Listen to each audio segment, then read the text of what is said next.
às vezes acontece algumas coisas que a gente já está agindo tão natural, Zé, que a gente não percebe algumas coisas. E aí eu ia em casa, e minha filha falou assim: papai, vamos brincar? E eu no celular falei: espera um pouquinho, minha filha, papai já vai. Aí ela: mas você já está no celular há quanto tempo, papai? Queria brincar com você agora. E aquilo entrou e fez um mal muito grande. Eu fiquei muito triste, mas fiquei pensando naquilo ali. E eu larguei o celular e fui brincar com ela na hora, mas aquilo ficou aqui dentro me remoendo. E aí eu creio que aquilo foi o Espírito Santo me despertando, me chamando. E aí me veio aquele pensamento. Eu já peguei uma folha para anotar, e aí me veio aquele pensamento: se eu não estou dando atenção para a minha família da forma que ele tem que dar, o que eu vou estar dando para o Senhor? Qual a atenção que eu vou estar dando para o Senhor? Aonde está o Espírito Santo? Aonde eu deixei, que eu nem percebi? E isso veio passando, passou uma semana e eu naquela angústia. Passou uma semana, passou duas, foi passando. E aí me veio uma palavra sobre inconsistência. Uma hora eu estava fluindo, subi aqui, me estava no certo, estava buscando, estava orando, estava fazendo as coisas, e sem perceber, quando eu fui ver nessa situação, eu já estava com o pé no freio, já tinha tirado o acelerador, mas não percebi, não tinha percebido, e já estava com o pé no freio.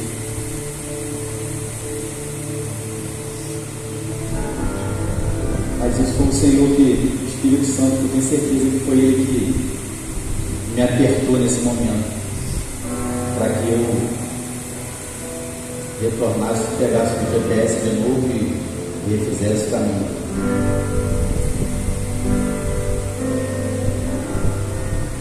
E nesse período eu já não estava lendo mais, já não estava assistindo as pregações que a gente tanto gosta, já não estava mais anotando nada, que eu gosto de anotar. É pregador Zé, e eu já não estava fazendo mais nada. Simplesmente eu estava parado e não percebi que eu estava parado.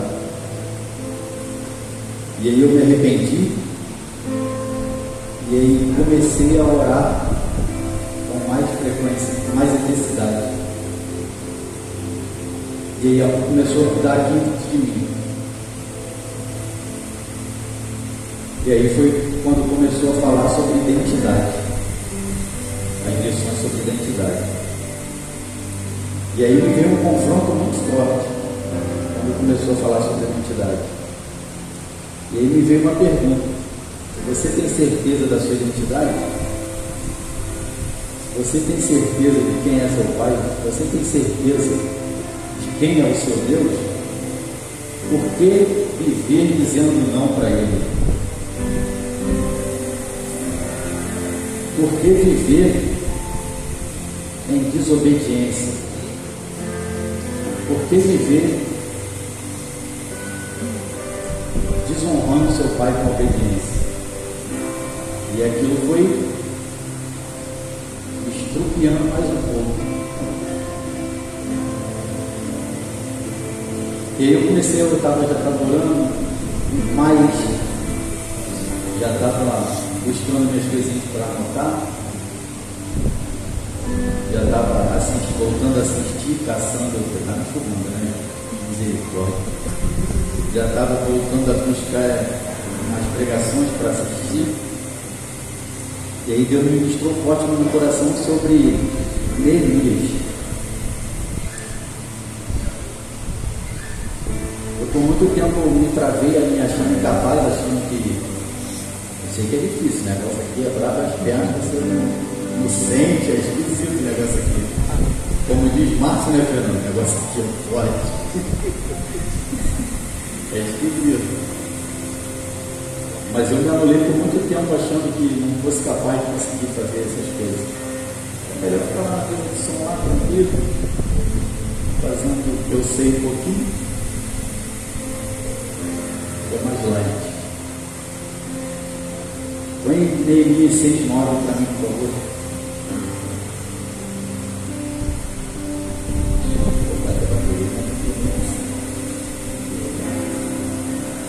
Porquanto todos eles procuravam atemorizar-nos, ameaçando, as suas mãos largarão a obra e não se efetuará mais trabalho algum.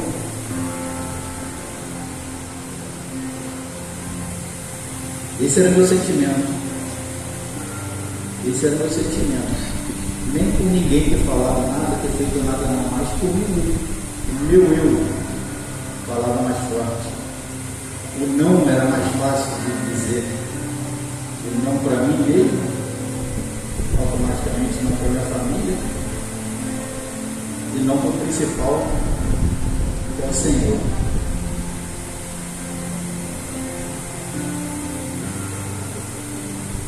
E o outro questionamento foi: se Deus é um Deus que se movimenta o tempo todo, desde o início, por que eu devo ficar parado?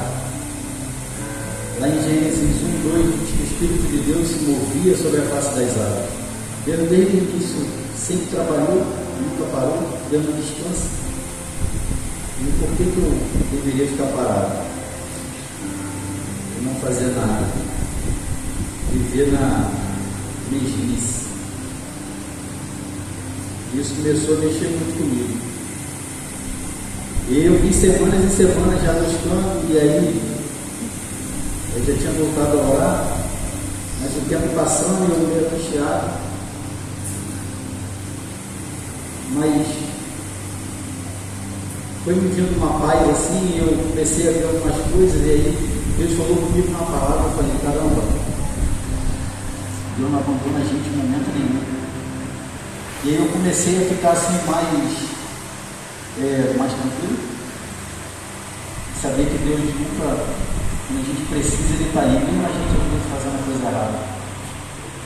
E na quarta-feira eu fui na célula do corpo para defumar.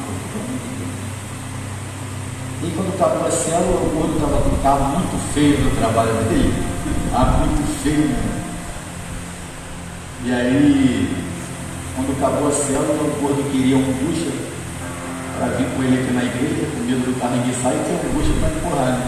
E ele: vamos lá buscar, eu vou lá buscar a latinha, a gente pega a Lisa e eu trago você em casa. Eu falei: tudo bem, vamos lá. Queria andar naquele carro feio também, para ver como é que era, e vim com o gordo aqui na igreja. Cheguei aqui e Lisa não estava. Lisa não tinha vindo para a célula. Aí entramos, dá um abraço ao pastor, voltei de férias. Aí entramos aqui na igreja, minha sogra falou assim: vai lá em cima, tem um bolo. Maravilha. Subiu eu e o gordo, vamos lá, tomar um bolo, tomar uma Coca-Cola. E aí papo vai, papo vem. O pastor olha para mim e fala assim: eu ia falar com você, mas tinha esquecido. Fala aí, pô. Então, você vai vir domingo à igreja? Eu falei: vou. Pergunta é essa. Vou, pastor.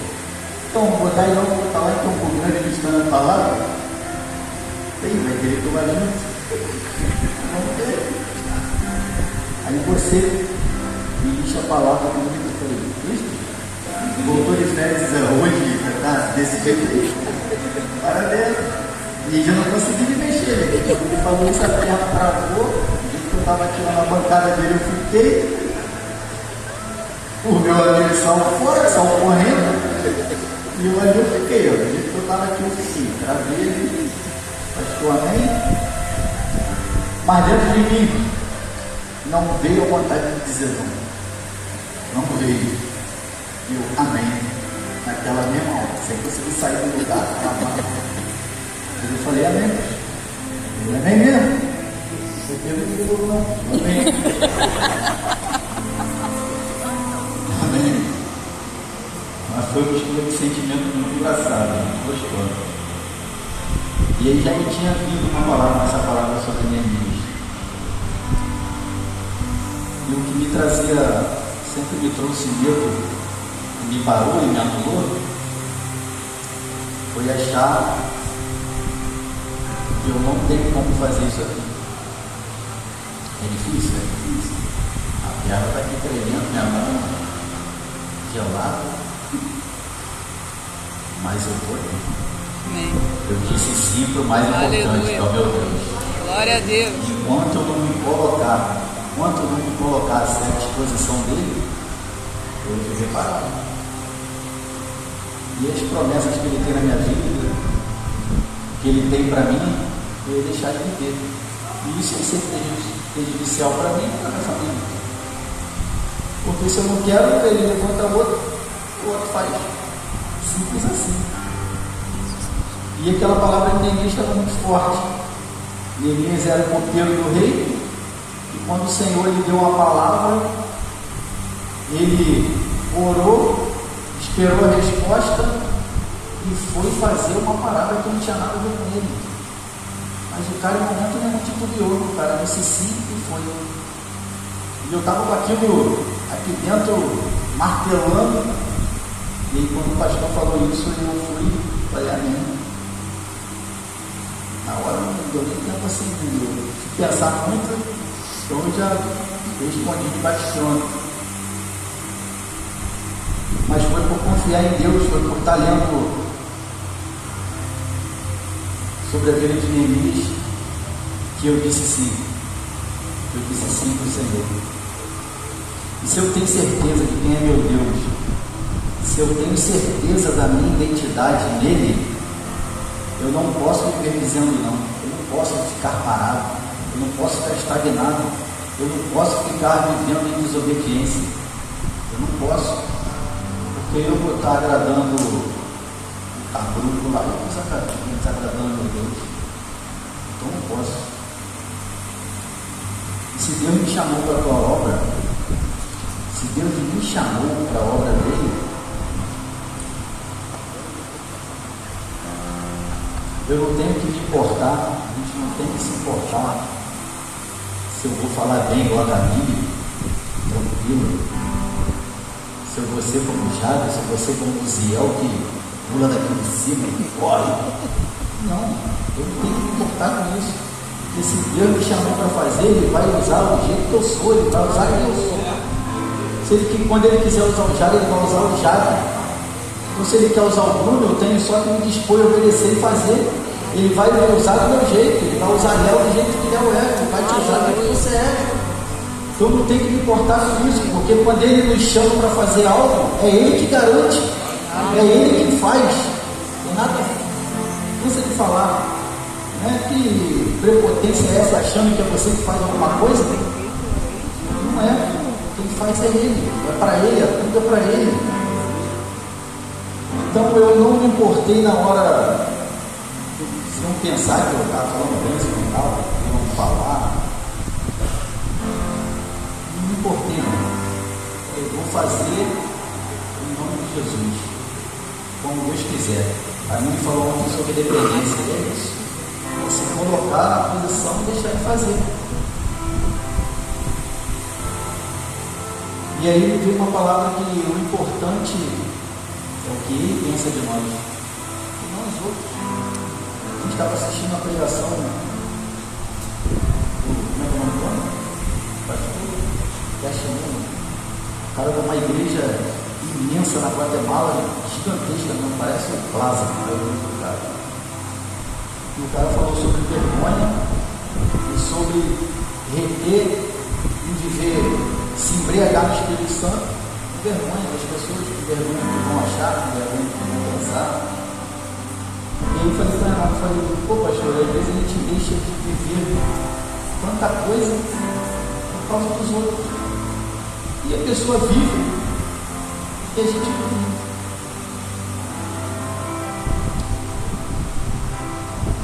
desde quarta-feira, quando o pastor falou comigo, eu me propus em me levantar e me movimentar para fazer, porque a capacidade não é minha, nada é meu, tudo vem do Senhor.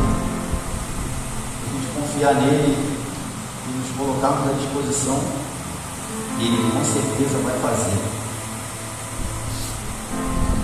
E aí eu, na minha oração, eu sou muito de memória, ele hoje mesmo está falando um troço comigo que deve ter sido essa semana, sei lá, eu não lembro. Ela briga comigo, mas eu não lembro. Vou fazer o quê? Estou bem, eu lembro. E aí eu, num momento muito gostoso de oração com o Senhor, ele me trouxe a lembrança sobre um momento. Eu era adolescente, meu irmão era bem pequeno, atrás da casa da minha mãe era um terreno que ia de uma rua a outra, era aberto. E quando a gente é pequeno, não lembro quantos anos eu tinha, mas eu era bem novinho, sempre fui brigão, sempre gostei de uma briguinha de água, sempre fui. E meu irmão também era briguentinho pra caramba. E quando o negócio dava ruim, sério, a minha confiança estava totalmente no meu pai. Quando o negócio ficava estreito, a gente corria para casa e gritava pro pai. O pai ia lá, né, grandão, ia lá para resolver, vendendo lá. Nesse dia a gente estava soltando cafifa. Estava soltando cafifa. E ele tinha um aniversário na casa do vizinho, que o terraço dele dava, era aberto para o terreno de trás, que a gente estava. E ele tinha a filha dele, algumas crianças bem pequenininhas, tamanho de Lise na época que ela era. E a gente estava com um bolinho de cafifa no chão, uma pedra em cima para não voar. Tá meu irmão, a galera do centro de cafifa. E o tio desse vizinho, o cara já era bem mais velho, grandão, fortão, e o cara era preta de jiu-jitsu. Todo mundo tinha medo daquele cara na época. Na época não tinha luta assim, igual é hoje, né? Todo mundo tinha medo daquele cara. O cara era ruim, era ruimzinho dele.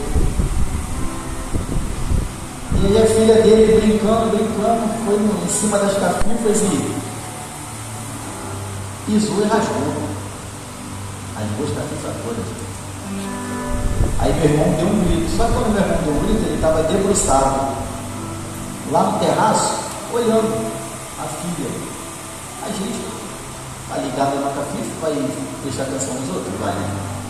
Meu irmão deu um grito com ela. No momento que meu irmão deu um grito com ela, ele deu um grito de lá. E falou assim: vou matar vocês. Deu muito. E agora, só? Não, só. E aí, meu irmão com a cafifa no alto falou: ué, irmão, eu não vou largar a cafifa não. Falei: e agora? Eu vou ficar aqui, né? Vou morrer tudo. Meu irmão, vou largar meu irmão aqui. E o cara querendo pular no terraço, todo mundo segurando ele, aquele monte de mulher naquela vídeo. Todo mundo segurando o cara e cadê? Ninguém conseguia segurar o cara, e o cara viu que era alto. E tipo, eu tô travado, meu irmão entendi direito também, gente. Dane-se, tá com a cafifa dele lá. E eu desesperado, né? Aí deu ruim, deu outra força. O adulto que estava com a gente, ó, falou: ó, fui, paretou, foi embora. Paretou. Meu tio estava vindo na hora, tio Marco, esse tio, o cara vai querer pegar a gente, vai querer ver lá, o cara quer pegar a gente. Não, corre para casa. Tio frouxo, ele conhece o cara, não vai encarar, ele deixa a gente aqui. E se eu corresse, eu ia ter de frente com ele, porque aquele tumulto tapou ali, ele correu para descer, enfim. Falei: se eu correr para casa, eu vou estar de frente com ele. E já vou começar a apanhar ali, e ele vai vir e vai acabar de estupiar meu irmão. Meu pai. E aí naquele momento eu só pensei no meu pai, falei: caraca, meu pai daqui, se eu gritar, ele não vai escutar. O muro lá de casa não era tão alto, mas tinha ficado no vidro. Mas como a gente jogava futebol, o vidro era meio quebrado, por isso que a gente subia para pegar café com cuidado, mas dava para subir, né? Não dava para pé. E naquele momento de desespero eu corri, peguei o impulso sozinho, eu subi no muro. consegui botar isso aqui para cima do muro e gritei, gritei com toda a minha força: ô pai, corre! Gritei e me joguei para baixo do muro. E meu irmão lá com a Cafifa tranquilo, falei, caramba, ele gritaria já chegando perto, e eu olhei no cantinho do muro, falei, caramba, eles estão chegando. E aí eu corri um pouquinho assim para ver se eles já estavam chegando. Quando eu olhei assim, era uma distânciazinha boa, o cara já vindo de frente, jogando todo mundo, enquanto aquele monte de mulher segurando ele, rebocando todo mundo. E aí meu pai, eu não sei como, mas naquele momento, meu pai pulou o muro como uma roda de pau que estava atrás da porta desse tamanho. E aí meu tio, quando viu ele pulando o muro, ficou macho. O outro que tinha corrido também ficou macho e voltou. E eu, corri também. Agora meu pai chegou, corri também, arrumei uma roca para mim, arrumei uma roca também. E meu pai já parou. Ele, Paulo, lembra até hoje, ele parou assim no peito do cara e falou assim: se você mexer com meus filhos, se você botar a mão neles, eu te mato. Pai, né? Hoje eu entendo isso, que eu também sou pai. E aquele cara ficou aquela discussão até que o exame dos fundos se acalmando, e ele voltou para casa, colocou a gente para dentro. Antes da gente apanhar, eu já expliquei para ele o que aconteceu, que foi para nós, não te levar para fora. Mas aí naquele sentido, naquela hora que ele, Senhor me trazendo aquela lembrança, eu falei, caramba, não sou bom de memória, de lembrar das coisas, sou ruim. E o Senhor me falou, assim como você se garantiu do seu pai, por que hoje você não se garantiu? E aí eu chorando muito naquele momento ali, eu sozinho, eu na hora do almoço, quando eu tenho que voltar para o trabalho. O Senhor falou do jeito que você clama para o seu pai, você tem que clamar por mim. Chorando muito ali, no chão da minha sala. Não era lá no chão da sua cozinha não, dessa vez foi lá no chão da minha sala. E o Senhor falou justamente muito forte: chama por mim, clama por mim, igual você fez com seu pai naquela vez. E eu relutando, com vergonha, apesar que eu estava sozinho, de fazer o que eu fiz aqui. E eu fiz. Falei, Senhor, eu vou dizer mais não. Eu quero que se lasque a vergonha assim.